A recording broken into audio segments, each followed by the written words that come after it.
Is there cause for concern in the land? There is. There is cause for concern. And I'll tell you why.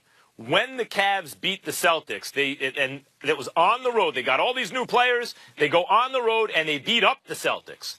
And then a couple days later, they're at OKC, and they beat OKC by a comfortable margin. I mean, the combined total of those two games was 30 points. Cavs were plus 30 against those two teams on the road as soon as they get the new players. The question was that sustainable? And our friends at Second Spectrum Analytics, Stephen A., know you love the analytics, analyzed it, and what was found was that the Cavs were not only getting higher percentage shots than they normally get, that goes for several key players, including LeBron James, including J.R. Smith, but they were hitting those high percentage shots at an unsustainably high rate. Meantime, the Celtics were getting their normal shots and just missing. Now, whether they're just missing because there's more energy on the defense and that can rush someone's shot and all that kind of stuff, that's another question, and I think that's legitimate, and I think the Cavs defense has improved. But that's what the analytics showed. There should be some regression to the mean. So that's the first reason to be concerned.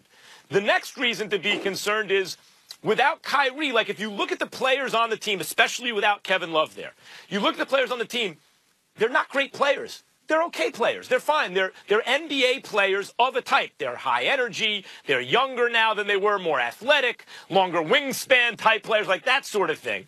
But none of them are really all-star caliber players. Rodney Hood, you hope, can develop a certain way. Larry Nance is the kind of guy you want on your team. But, just by themselves, these are not great players. So there's another cause for concern.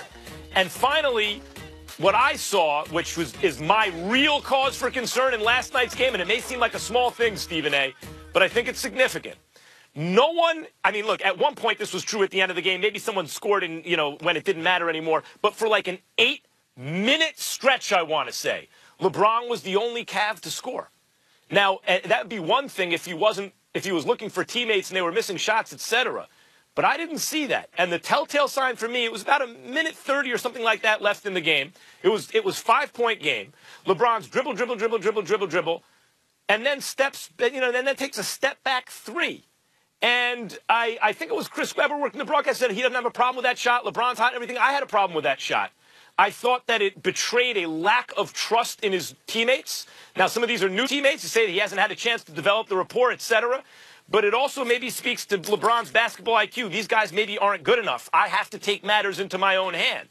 And he was playing against a team that was sharing the ball, was looking for high percentage shots. Maybe had LeBron been more trusting in his teammates, the ball was moving, swinging around, and guys were taking higher percentage shots, they could have won that game. Again, 5-point game with a minute 30, you score a bucket, doesn't have to be a three. It's a one-possession game. You get a defensive stop, you can win that game. And I did not see that LeBron James who believed in his teammates show up. I saw the LeBron James show up who believed he had to do all the heavy lifting and pull even harder in crunch time to be the kind of closer, Stephen A., that you like to talk so well about, but not the kind of player that can elevate this team to the level they need to be elevated in order to seriously compete for a championship. Well, based on that dissertation, wouldn't it be reasonable to surmise that would make the Toronto Raptors a threat to the Cleveland Cavaliers, since basically it's about LeBron and the fact that there's no real clear number two option? Well, you know what? That's where I'm going. Because if there's a reason to be concerned, all the things that you pointed to ultimately comes down to the fact that the Cleveland Cavaliers, by losing last night's game, have allowed the Washington Wizards to pull within a half game of that number 3 seed within a conference. And as a result of that, if that would drop Cleveland to 4, who are they going up against in the second round? It would happen to be the Toronto Raptors. And that's the reason why you have to be concerned, which gets me to the Wizards. Because, see, when I look at this team, let's call it what it is. John Wall, I hope you'll watch it. First of all, I want to congratulate him. I want to congratulate this man, Rich Paul, and those guys. $170 million. John Wall, you are set. Lucky you. Lucky you, because these damn Wizards are looking better without him. It's a fact. Now, that doesn't mean they are better without him. It doesn't mean that John Wall isn't the stud that you and I both know him to be, Max, because he's a baller. But I'm watching last night's game in Cleveland, and I'm watching the guys afterwards, and I'm looking at them walking around with hats that's talking about family over everything, and them praising and bloviating about how together they are. And you know what came to my mind? I never saw that when John Wall was there. It wasn't there.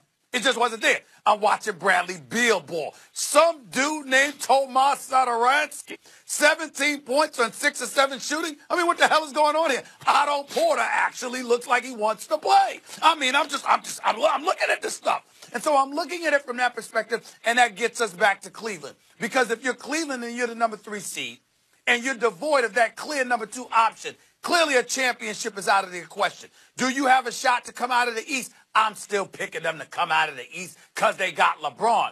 But based on what you're saying, I'm saying to you, excuse me, if they're devoid of that number 2, if he doesn't have confidence in them, if he believes he has to do it all, and he doesn't have somebody to rely upon, then I'm looking at Toronto, who's familiar with one another, who may be tired of folks talking about how they don't produce in the postseason. And excuse me, you're going to have to go up against them.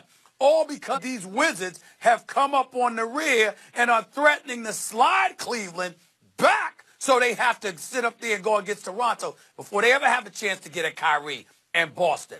And that's what's interesting me about all of this right now. First, I want to point out that the point you're making about Satoransky, which is a very good one, essentially is he doesn't monopolize the ball. He's obviously not the talent John Wall is, who is. There are only a handful of guys. Not one turnover, Max. Yeah, he didn't turn over the ball once last night. Not one. It wasn't dribble everywhere and like a talent showing off.